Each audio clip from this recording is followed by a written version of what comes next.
Welcome to Talking Truth Ministries, where our vision is to share the truth, the whole truth, and nothing but the truth. Our mission is to lead someone to the epitome of truth, Jesus Christ, who is the way, the truth, and the life. And he said that you shall know the truth, and the truth shall make you free. And that's what it's all about, being free from the forces in this world that would lie, deceive, and ultimately try to destroy each and every one of us.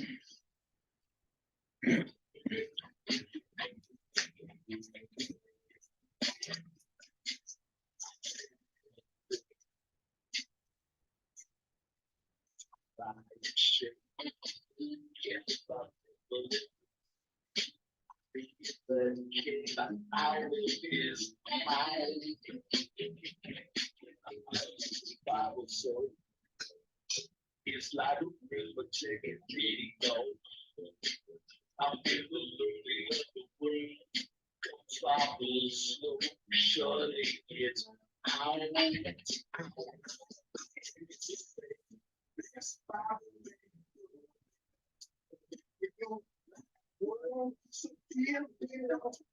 Change my mind to balance your moves.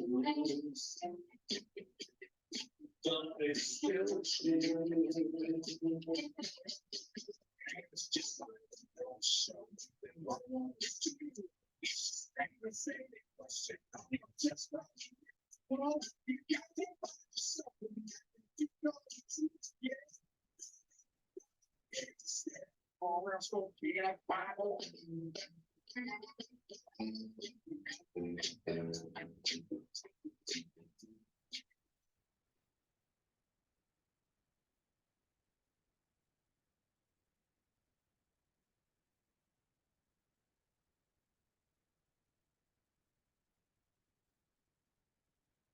Had to add something that I forgot on this one.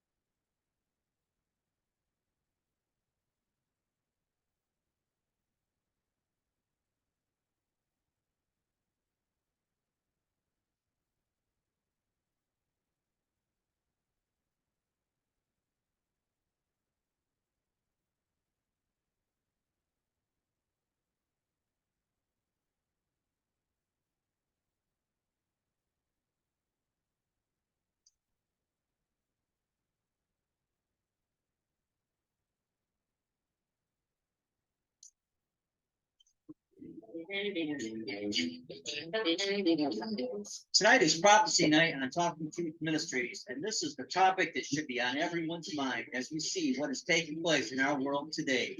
Today's news stories are really looking like they are right out of the Bible. So if you're wanting to know what God is planning for humanity soon, then pay attention. His word is coming to pass.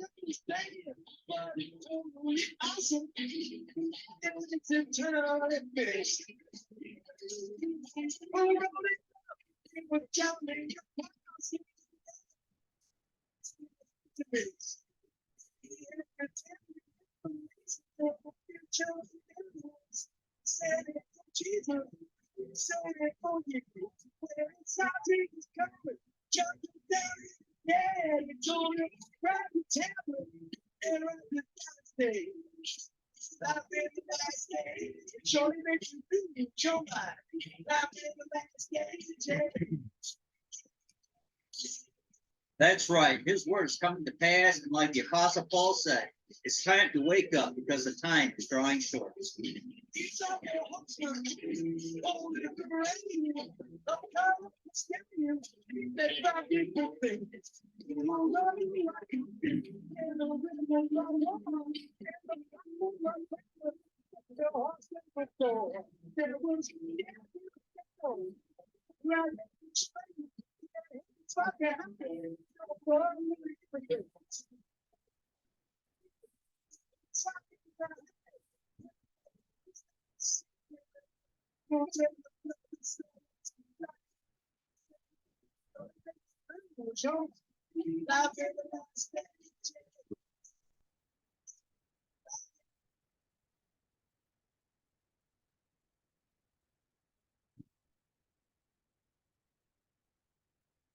So tonight, for a prophecy night, I want to start a basically beginner's level series on the book of Revelation. I mean, there's so much into it that I couldn't, in this podcast, it would take me forever. If you want a good in-depth study on Revelation, I recommend Sharon and Derek Gilbert's program called Unraveling Revelation. They really go into depth, and it's pretty good. I'm going to use some of their information in this series, maybe not tonight, but anyways, we'll see how it goes. It's probably will take me quite a while to go through all of this, but we'll start. So the Revelation, and so this is Revelation lesson number 1. Basically, it's an introduction and overview of the book.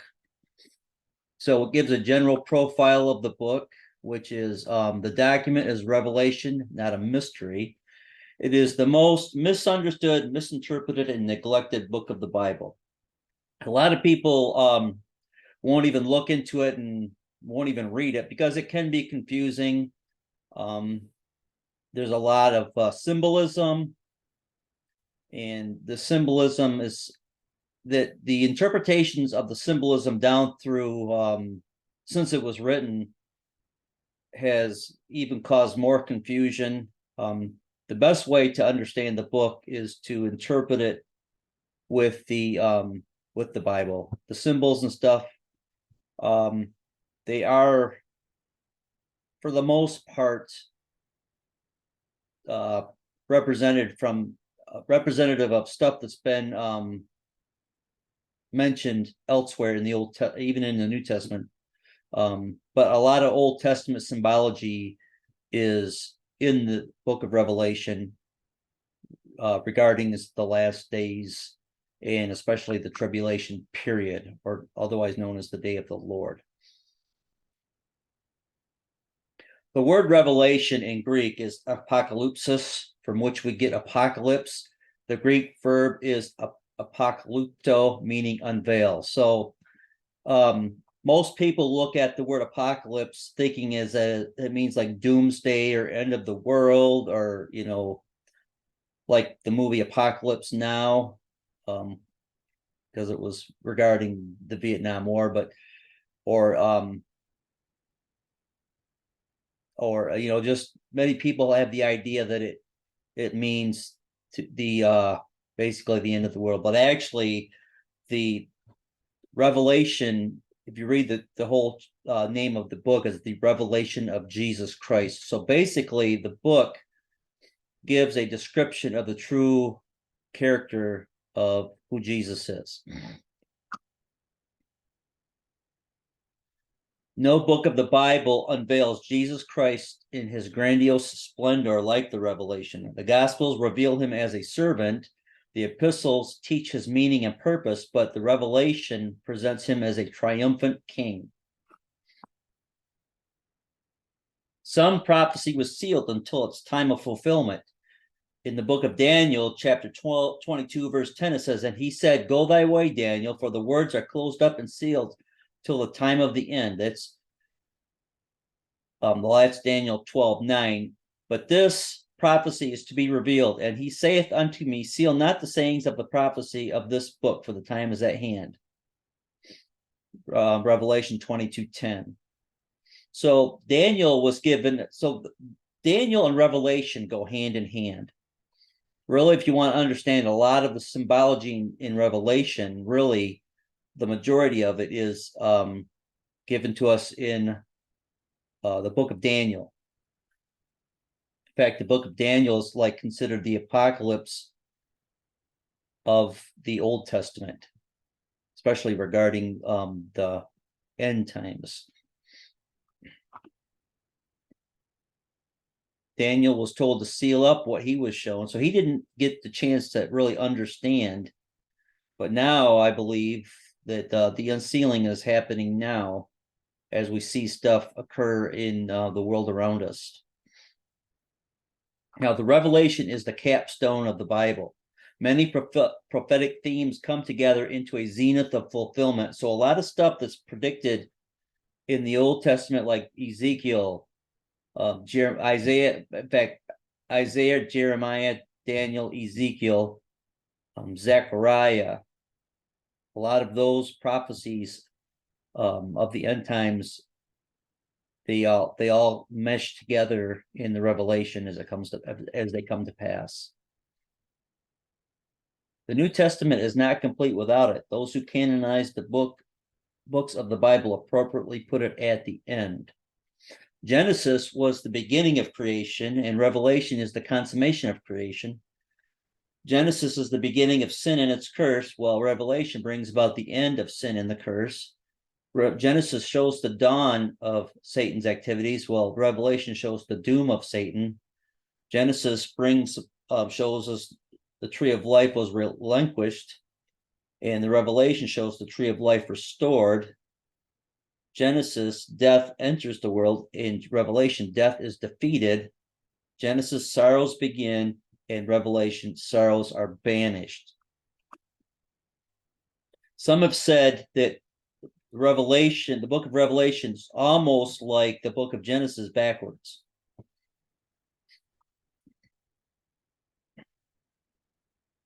The only book of the Bible that begins and ends with a promised blessing to those who read, hear, and keep its words.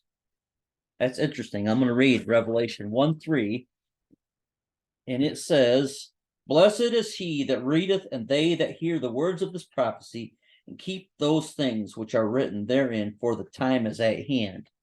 And then 22:7 says,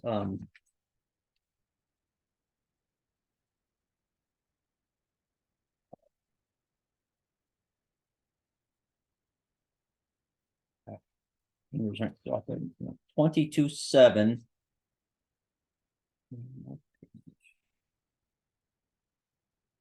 says, "Behold, I come quickly. Blessed is he that keepeth the sayings of the prophecy of this book."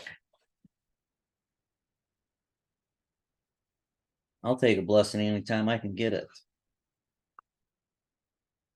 Now, there are several methods of interpretation. Again, this book is often misunderstood, and especially misinterpreted. Now, a preterist, they believe everything has already been fulfilled and is a record of the conflicts between the church, Judaism, and paganism. They believe it is only symbolic history, descriptive rather than predictive. The problem with that is a lot of the stuff that it supposedly is describing hasn't really happened, unless you want to take like a symbolic look of everything. I mean, even though, let me put it this way, an allegorical look, everything, even though there's symbology used in the book of Revelation, it is symbolic of an actual thing or event that's going to happen. The book is predictive. Write the things which thou hast seen, and the things which are, and the things which are hereafter. That's 1:19. It is called a prophecy. Non-literal or allegorical, they believe the book requires a spiritual interpretation. It represents in a symbolic way the total conflict between Christianity and evil. This method leaves the door open to any and every imaginable interpretation. This method of interpretation would make the Revelation different from the rest of the Bible, which is interpreted literally. Historical, or the historist, they believe the revelation to be a symbolic representation of church history culminating in the second coming. I think my personal opinion is, and there's what's called like a dual reference of scripture or prophecies. I think there might be a little bit of merit to this. I read a book that's out of print. I can't even find it anymore. By a preacher way back. I don't even know when it was written, but it was called Understanding Revelation, and he presented the historical interpretation of Revelation, and a lot of the things that he described in the book were conceivable, but I also do believe that there is a future final fulfillment. In fact, there's a lot of prophecies in the Bible that have a what I've heard called the yet but not yet fulfillment of prophecy. The multiplicity of civil and ecclesiastical conclusions cancel it as a viable method. I question that. And I didn't put this lesson together. I'm just going through what was already here. Many different interpretations and identifications of persons and events have been made. They have never found the key that would bring any agreement. Again, I'm not sure I agree with that statement, but I'm just going through the lesson as I have it. Futuristic. They believe the revelation to be futuristic, beginning from chapter. Well, I don't agree with this either. I think it's chapter 6 and continuing to the end of the book. It is based on a literal interpretation of the book. The final outline is generally accepted. Chapter 1 is an introduction. Chapter 2 and 3 are letters to actual contemporary churches. That's Ephesus, the cold church, Smyrna, the persecuted church, Pergamos, the busy church, Thyatira, the worldly church, Sardis, the dead church, Philadelphia, the good church, and Laodicea, the lukewarm church. These letters and these prophecies here, again, I think may fit into the dual reference, the already but not yet fulfillment of prophecies.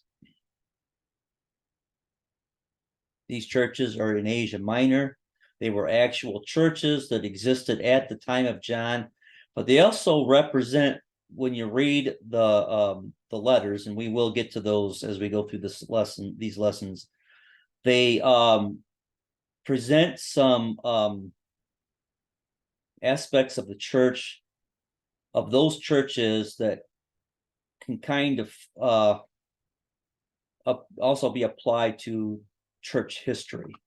And again, we'll go through that when we get to those lessons. I think chapters 4 through 5 describe the period in heaven between the ascension of Jesus and his arrival in heaven. If you read, and when we get to chapter 4, I will talk more about that.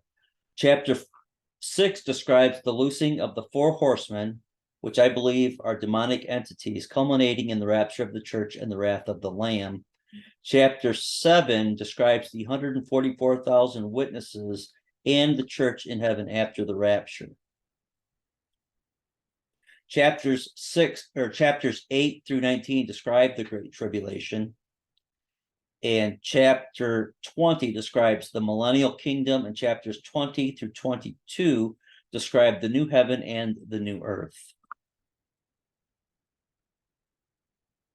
Now, the general nature of the book, it is classed in a group of writings called apocalyptic. They were very popular between 200 BC and AD 100. The Revelation is the only apocalyptic book canonized as New Testament scripture. It abounds with imagery and symbolism. Gloomy pessimism is interrupted by a sudden appearance of Jesus Christ in glory and power. It was written during the reign of Domitian, which was a time of great persecution of the church, AD 81 through 96. This is evident in the letters to the churches, which are chapters 2 and 3. It's interesting that John the Apostle wrote this. He's the only apostle that died naturally. And he was spared from execution when he was boiled in oil, and it didn't affect him. So he was then sent to the Isle of Patmos because he was in his 90s, and they thought he would die there, and nope, he ended up being brought back and pastored the church in Ephesus, and then died I believe died in his sleep one night.